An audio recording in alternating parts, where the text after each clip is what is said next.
कैसा है? अरे पैसे दे के आया हूँ, कुछ बोल तो ले। मैंने बोला था। हाई कोर्ट से फैसला आया है ना, सुप्रीम कोर्ट जाएंगे, प्रेसिडेंट के पास जाएंगे, कुछ ना कुछ करेंगे, टेंशन मत ले। उससे क्या होगा? तुझे प्रोसेस नहीं पता है क्या? High court, supreme court, president, कुछ ना कुछ कर लूंगा मैं। अरे पर जाना ही क्यों है?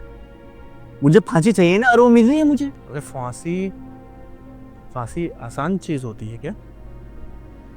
उधर जज को तूने बोला कि मुझे फांसी चाहिए, यहाँ मैं दिन रात एक करके बैठा हूँ, लाखों रुपए लग रहे हैं वकील अरेंज करने में, उधर जज की सेटिंग कर रहा हूँ। किस लिए? तो बोल रहा है कि मुझे फांसी चाहिए, मैंने ही मर्डर किया है। तुझे पता है तूने क्या किया है? तूने अपनी ही फैमिली के 7 लोगों को मार डाला है। तो तुम्हें नहीं पता क्यों मारा है? मेरे सामने मेरे बाप को पीट रहे थे वो, और फिर मेरे सामने इस सालों ने मेरे बाप को गोली मार दी। मैं क्या खड़े खड़े तमाशा देखता रहता? तुम्हारी तरह नहीं हूं मैं, बदला लेना आता है मुझे, इसलिए मैंने सालों को सबको मारा। बाप था मेरा, वो मेरा सब कुछ था, और उन सालों ने मेरे सामने उसको गोली मारी।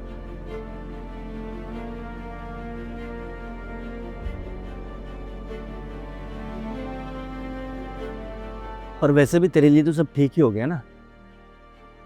मैं यहाँ जेल में हूँ, बाप को उन्होंने मार दिया था, ताऊ को मैंने मार दिया, खानदान का इकलौता वारिस बचा है तू, सब कुछ तेरा ही है।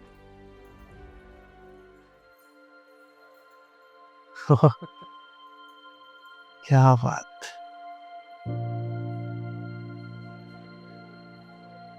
तू 8 साल का था जब तुझे स्कूल में 2 लोगों ने घसीट के मारा था, और रोते हुए आया था मेरे पास। उसके बाद मैंने क्या किया था पता है ना? इन दोनों को असेंबली ग्राउंड में सारे टीचर्स के सामने घसीट घसीट के मारा था। तुझसे 6 साल बड़ा हूं मैं। माँ के जाने के बाद पापा तो ड्यूटी रहते थे, खाना बनाना, स्कूल छोड़ना, तेरी बॉडी साफ करना, तेरे कपड़े साफ करना, सब किया है मैंने। मुझे भी याद आती थी माँ की, पापा की भी याद आती थी। तुझे याद है ताऊ ने हमें घर से निकाल दिया था? उसी टाइम मन हुआ था कि निपटा लेता हूँ साले को, लेकिन नहीं, मैंने तेरा चेहरा देखा अपनी नज़रों के सामने। मुझे लगा कि तेरे लिए कुछ करना है मुझे जिंदगी में। अभी जब गोली लगी पापा को ना, तो आया था मैं सबको साफ करने, गन लेके। लेकिन उसके पहले तू साफ कर चुका था सब। उसके बाद मेरे लाइफ का एक ही एम हो गया कि मेरे भाई को मुझे बचाना है, वही कर रहा हूँ मैं। और अब जब 4 साल बाद सब कुछ हैप्पी एंडिंग हो रही थी, सब ठीक हो रहा था, तब तूने सारा का सारा काम खराब कर दिया, बर्बाद कर दिया, सब तहस नहस कर दिया तूने। हाँ, मुझे पता है कि लास्ट में क्या होने वाला है, और मैं नहीं चाहता कि ये केस 20-30 साल चले।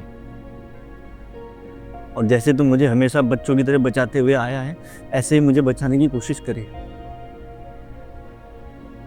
मैं नहीं चाहता कि तेरी लाइफ, पैसा, टाइम सब कुछ बर्बाद हो इसमें,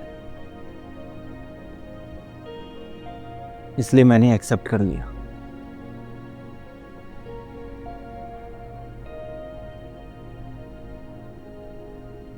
कॉल आया था श्रद्धा का, 20 को शादी है उसकी।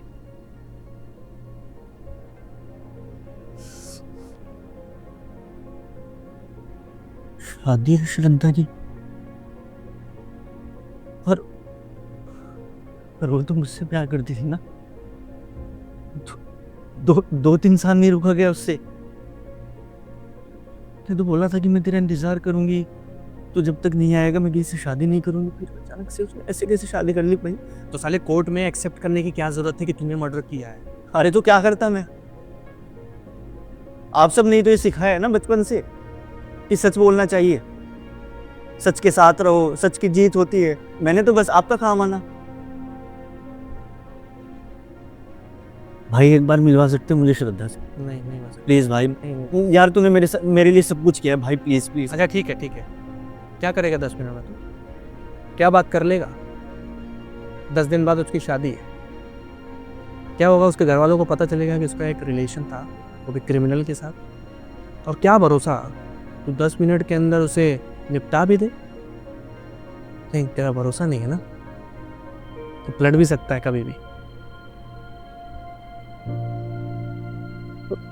वाह भाई, आपने भी मुझे क्रिमिनल मान ही लिया ना। मैं तो खून करता फिरता हूँ, है ना? मेरे बाप ने मेरे सामने गोली मारी थी, मैंने तो बस उसका बदला लिया था।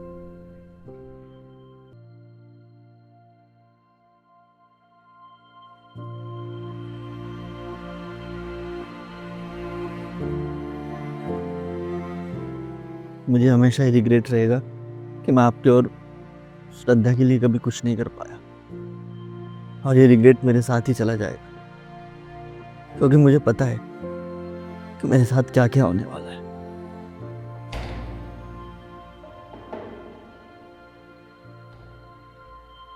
ठीक है, चलता हूँ मैं, ख्याल रखना हूँ, ठीक है?